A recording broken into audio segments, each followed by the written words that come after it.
மாணவர்களே, உங்கள் எல்லோரையும் ரோஜா தோட்டம் சேனலுக்கு அன்போடு வரவேற்கிறேன். மாணவர்களே, இன்று நாம் தப்பி பிழைத்த மான் என்ற 5ஆம் வகுப்பு தமிழ் பாடத்தை படிப்போமா? வாங்க, இந்த படத்தை பாருங்க. இது ஒரு துணைப்பாட கதை, அழகான கதை, நல்ல கருத்தை கூறும் கதை. இந்த படத்துல பாருங்களேன், துள்ளி குதிக்கிற ஒரு மான், அதற்கு எதிரில் ஒரு அழகான காகம். என்ன கதை என்று பார்ப்போமா? கா கா. காகம் கரைந்து தன் நண்பனான மானை தேடியபடி அழைத்தது. ஓ, காக்கா கரைந்து பாருங்க, மானை தேடி கூப்பிடுது. இதோ வந்து விட்டேன் என்று கூறியபடி துள்ளி குதித்து ஓடி வந்தது மான். இதோ வந்துட்டேன் அப்படின்னு குதிச்சு ஓடு பாருங்க. ஓ, இவங்க 2 பேரும் நண்பர்களா? காகம் என்ன சொல்லுது? நண்பா, நலமாக இருக்கிறாயா? மான் சொல்லுது, ஏதோ இருக்கிறேன் நண்பா.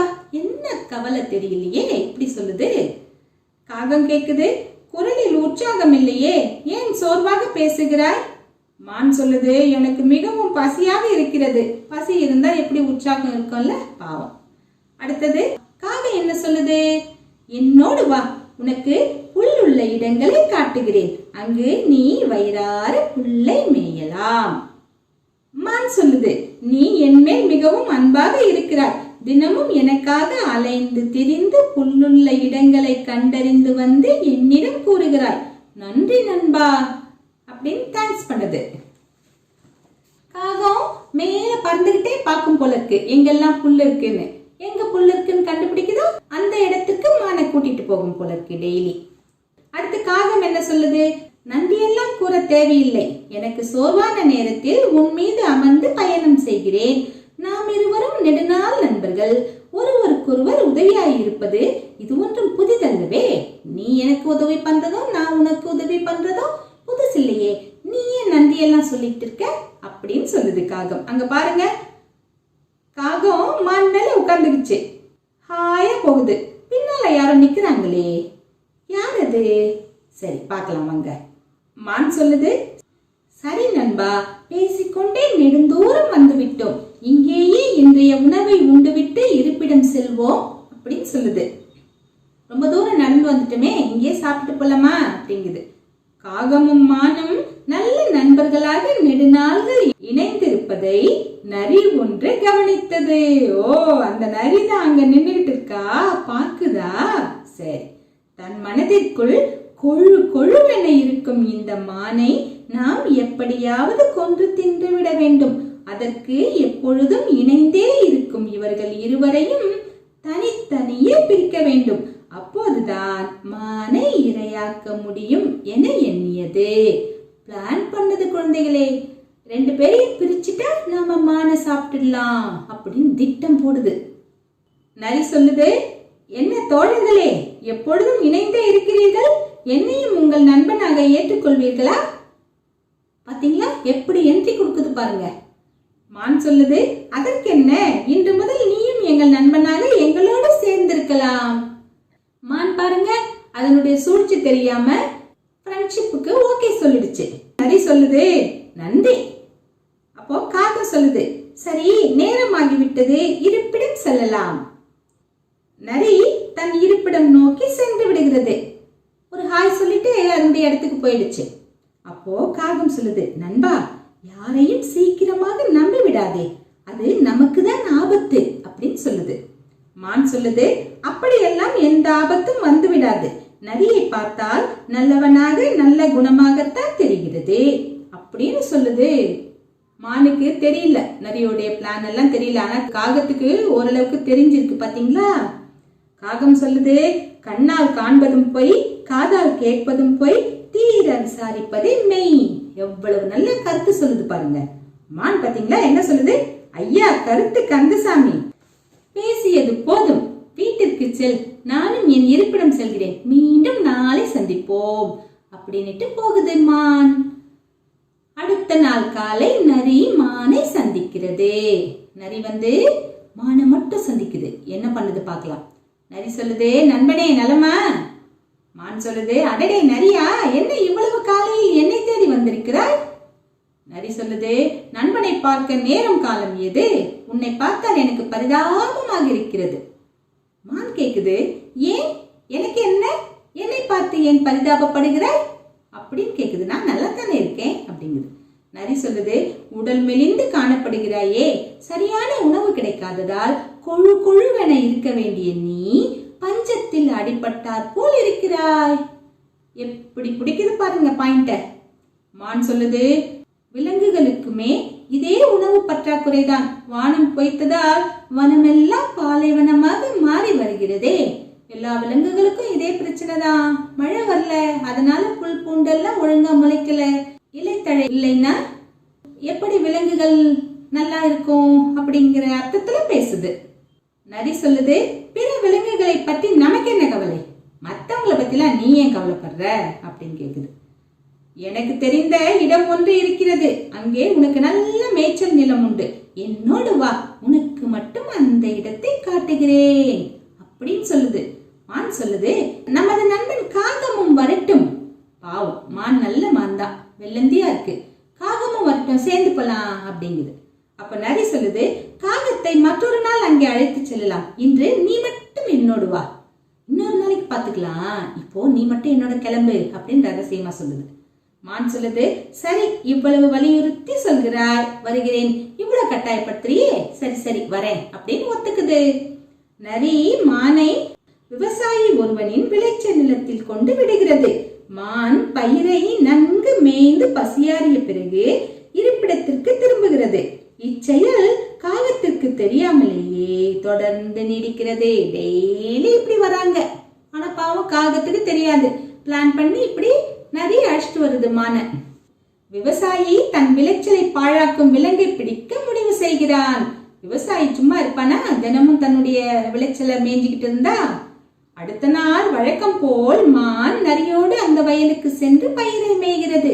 அந்த நேரத்தில் விவசாயி வருவதை பார்த்தவுடன் தப்பிக்க நினைத்த மான் வேகமாக ஓடும்போது அங்கிருந்த கம்பி வேலியில் எதிர்பாராமல் சிக்கிக் கொள்கிறது. அங்க பாருங்க, அந்த விவசாயி வராரு, தப்பி போகணும் அப்படின்னு நினைக்குது மானு, ஆனா வேலியில சிக்கிக்குச்சு. இதை அறிந்த நரி எதிர்பார்த்து கொண்டிருந்த வாய்ப்பு வந்துவிட்டதை நினைத்து மகிழ்ந்தது. மானை அப்படியே தவிக்க விட்டுவிட்டு ஓடி போய் அருகில் உள்ள கரும்பு வயலில் மறைந்து கொண்டு நடக்க இருப்பதை கவனித்துக் கொண்டிருந்தது. என்னதான் நடக்குது பார்க்கலாம் அப்படின்னு வாட்ச் பண்ணுது. அப்போ காகம் வருது. நண்பா நண்பா, எங்கே இருக்கிறாய்? காகம் தேடி வருகிறது. என் ஆரோயர் நண்பா, இங்கேயா இருக்கிறாய்? வேலியில் மாட்டிக்கொண்டாயே, கத்துவதற்கு கூட முடியாத நிலையில் இப்படி கம்பி வேலியில் சிக்கி கொண்டாயே அப்படின்னு சொல்லுது. சரி சரி, தப்பித்துக் கொள்ள ஒரு யோசனை சொல்கிறேன். விவசாயி அருகில் வரும் வரை நீ இறந்தது போல் அசையாமல் இரு. விவசாயி உன்னை வேலியில் இருந்து விடுவித்தவுடன் நான் மரத்திலிருந்து கா கா கா என்று குரல் கொடுக்கிறேன், உடனே தப்பித்து விடு அப்படின்னு ஐடியா கொடுக்குது. விவசாயியும் அதே மாதிரி கிட்ட வராரு. ஓ மானா, நீதான் இத்தனை நாளாக என் பயிரை நாசப்படுத்தினாயா? இன்று வேலியில் மாட்டிக்கொண்டாய் என்று கூறியவாறே மானை பிடிக்க வருகிறான். ஓ, இறந்து விட்டது போல் இருக்கிறதே. சரி, வேலியில் இருந்து மானை விடுவித்து வீட்டிற்கு எடுத்து செல்வோம் என்று சொல்லிக் கொண்டே வேலியிலிருந்து மானை விடுவிக்கிறான். அப்போது காகம் கரைகிறது. அதுவரை இறந்தவாறு நடித்துக் கொண்டிருந்த மான் கண்ணிமைக்கும் நேரத்தில் உயிர் பிழைத்தால் போதும் என துள்ளி பாய்ந்து வேகமாக ஓடியது. சிக்னல் கிடைச்ச உடனே ஓடி போயிடுச்சு. விவசாயி, அடடே, மான் என்னை ஏமாற்றி விட்டதே அப்படின்னு வருத்தப்படுறான். தன் நீண்ட தடியை எடுத்து ஓடும் மானை நோக்கி வேகமாக வீசுகிறான். அந்த தடி பதுங்கி இருந்த நரியின் மேல் பட்டு நரி மயங்கி கீழே விழுகிறது. விவசாயி ஏமாந்து போகிறான். மான அடிக்கலான்னு கொம்பை தூக்கி போட்டா கொம்பு யார் மேல விழுது? நரி மேல விழுந்துடுச்சு. அதுக்கு மயக்கம் வந்துடுச்சு. அது தரையில சரிஞ்சு போச்சு. அப்போ காகம் சொல்லுது, நரியே, உன் வஞ்சக எண்ணம் உனக்கே கேடாக முடிந்தது. நம்பினவர்களுக்கு என்றும் துரோகம் செய்யாதே அப்படின்னு சொல்லுது. நரி சொல்லுது, வெட்கி தலை குனிந்தவாறு, மன்னித்து விடு நண்பா, இனிமேல் இப்படி நடந்து கொள்ள மாட்டேன் அப்படின்னு சொல்லுது. காகம் என்ன சொல்லுது? தன்னை போல் பிறரையும் நேசிக்க வேண்டும், நண்பர்களோடு உண்மை அன்புடன் பழக வேண்டும் அப்படின்னு சொல்லுது. நல்ல காகம் இல்ல? நமக்கு என்ன நீதி சொல்லிருக்காங்க இந்த பாடத்துல? ஆபத்தில் உதவுபவனே உண்மையான நண்பன். நாம ஆபத்தில் இருக்கும்போது நமக்கு உதவக்கூடியவன் தான் உண்மையான நண்பன். கண்டும் காணாமல் போபவனும் நம்மை ஆபத்தில் சிக்க வைப்பவனும் நமக்கு நண்பன் கிடையாது, இல்லையா? அடுத்து பாருங்க, கற்பவை கற்ற பின். என்ன கேட்டிருக்காங்க? ஆபத்தில் உதவுபவர்களே உண்மையான நண்பர்கள் என்னும் தலைப்பில் பேசுக. ஆமா, இதுல என்ன சந்தேகம்? ஆபத்துல உதவுறவங்க தான் உண்மையான நண்பர்கள். அதை விட்டுட்டு ஆபத்துல உதவாம தப்பிச்சு போயிடுறவங்க நமக்கு எப்படி நண்பர்களா இருக்க முடியும்? அவங்கெல்லாம் நண்பர்கள் கிடையாது. இது நாள் வரைக்கும் நண்பர்கள் என்ற போர்வையில் நம்ம கிட்ட நடிச்சுக்கிட்டு இருந்திருக்காங்க. நமக்கு ஒரு துன்பம் வரும்போதுதான் நமக்கு யார் யார் நண்பர்கள் அப்படிங்கிறது நமக்கு தெரிய வரும். ஏன்னா அப்ப நம்ம நல்லா கண்டுபிடிச்சிடலாம். சிலரு அப்படியே நைஸா நழுவி போயிடுவாங்க, சிலர் தான் நம்மோடு இருந்து நம்ம துன்பத்துல பங்கு கொள்வாங்க. இதுதான் ஆபத்தில் உதவுபவர்களே உண்மையான நண்பர்கள் அப்படின்னு சொல்லுவோம். இப்போ அவங்க நமக்கு உண்மையான நண்பர்களா இருக்கிறாங்களா அப்படிங்கறத நாம பார்க்கணும். அதே சமயம் இன்னொன்றையும் பார்க்க வேண்டும். இன்னொன்றா? என்ன அது அப்படின்னு நீங்க கேட்க நினைக்கலாம். இப்போ நமக்கு ஒரு ஆபத்து இருக்கும்போது நம்ம நண்பன் உதவணும் அப்படின்னு நாம எதிர்பார்க்கிறோம், இல்லையா? நியாயமான எதிர்பார்ப்பு தான். அவனும் உதவினால் அது நல்ல நட்பு. அதே மாதிரி அவன் ஒரு துன்பத்தில் இருக்கும்போது நாமளும் உதவணும், நாமளும் பக்கபலமா அவனுக்கு இருக்கணும். நம்ம நண்பனுக்கு நாம துணையா இருக்கணும், அவன் துன்பத்தை களையணும், நம்முடைய தோழியின் துன்பத்தையும் களையணும், நல்ல தோழியாகவும் இருக்க வேண்டும். இப்படி நாமளும் உண்மையான நட்போடு இருக்கணும், அதே சமயம் அவர்களும் உண்மையான நட்போடு இருக்கணும். இரண்டையுமே செய்யணும். நம்ம நண்பர்கள் மட்டும் நமக்கு உதவணும் உதவணும் உதவணும்னு நாம நினைச்சுக்கிட்டு நாம யாருக்கும் உதவாம இருந்தோம்னா நாம சிறந்த நண்பரா அவங்களுக்கு இல்லதானே? அதனால நாமும் உதவ வேண்டும், நம் நண்பர்களும் நமக்கு உதவ வேண்டும். அப்படிப்பட்ட ஒரு நட்பை நாம் வளர்க்க வேண்டும். அடுத்தது என்ன கேட்டிருக்காங்க? தீயோருடன் கொள்ளும் நட்பு தீமையையே தரும் என்பதற்கு வேறொரு கதையை கூறுக. இப்போ நரியோட பழகின நட்பு தீமையை தான் கொடுத்தது மானுக்கு, இல்லையா? அந்த மாதிரி வேறொரு கதை, எந்த கதையை சொல்லலாம்? ஒரு ஊர்ல 4 மாடுகள் மேய்ஞ்சுக்கிட்டு இருக்கும். ஒன்னா ரொம்ப ஃப்ரெண்ட்ஷிப்பா டீப்பா இருக்கும். சேர்ந்தே போகும், சேர்ந்தே வரும், சேர்ந்தே மேயும். இத பார்த்த சிங்கத்துக்கு ஆசை அந்த மாடுகளை எல்லாம் தனக்கு இரையாக்கிக்கணும்னு. ஆனா பாருங்க, அது சேர்ந்து போய் அந்த மாடுகளை இரையாக்கிக்க பார்த்தா 4ம் சேர்ந்து எதிர்த்து இந்த சிங்கத்தை துரத்தி அனுப்பிடும். ஏமாந்து ஏமாந்து ஏமாந்து போகும். அப்போ உட்காந்து யோசிக்கும் அந்த சிங்கம், என்ன பண்ணலாம்? ஒரே காரணம் என்னன்னா, இவங்க 4 பேரும் ஒன்னா இருக்காங்க. இதை நாம பிரிச்சு விட்டுட்டோம்னா, தனித்தனியாக்கிட்டோம்னா நாம நினைச்சதை நாம சாதிச்சுக்கலாம் அப்படின்னு நினைச்சு என்ன பண்ணோம்? ஒரு மாடை பத்தி இன்னொரு மாடு கிட்ட இல்லாததையும் பொல்லாததையும் சொல்லிடும். அதே சமயம் உனக்கு பாரு, இங்க மேய்ச்சல் நிலம் இருக்கு, அங்க மேய்ச்சல் நிலம் இருக்கு, நீ மட்டும் வந்தா நீ மட்டும் சாப்பிடலாம், அவங்கள எல்லாம் கூட்டிட்டு வந்தா உனக்கு பத்தாது, இப்படி எல்லாம் சொல்லி பிரிச்சு கூட்டிட்டு போகும். ஒரு மாட்டை பிரிச்சு கூட்டிட்டு போகுது. கூட்டிட்டு போயிட்டு அந்த மாடை என்ன பண்ணுது? தனக்கு இரையாக மாத்திக்குது.